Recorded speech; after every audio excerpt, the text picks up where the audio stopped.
Кыргыз паспорт менен Россиянын территориясынан үй алсаңыз эмне рисктер болушу мүмкүн? Бизге бүгүн төмөндөгүдөй СМС келиптир. Кыргыз паспорт менен негизи эле Россиянын территориясынан үй алганда көптөгөн тактай турган маселелер бар. Үй алып эле тим болбостон, андан кийин дагы кыргыз паспортко көбүрөөк көңүл бурчу нерселер бар да.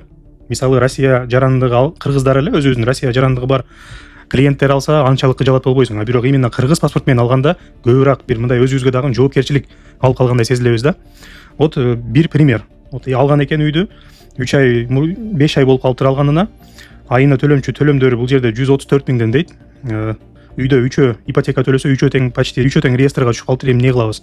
Кантип төлөйбүз деп атат да. Бул суроодон сырткары дагы мен өзүм дагы иностранный жаранды болгондуктан бул именно үйгө тиешелүү маселелерди өзүм дагы изучать этип көрүп билип жүрөм.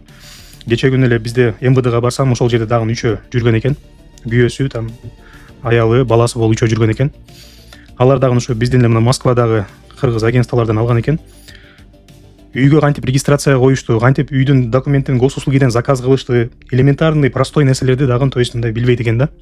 Эми ал балким эртең бирсү күнү үйрөнүп калаттыр, но үй алып берип атканда то есть ошолордун баардыгын түшүндүрүп айтып деп кандай кылат, эмне кылат, то есть кыргыз паспорт менен именно үй алып бергенде биз көбүрөөк 2-3 эсе мындай көңүл буруп коюшубуз керек да.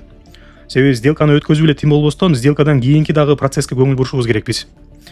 Төмөндөгүдөй ситуация болуп калбаш үчүн.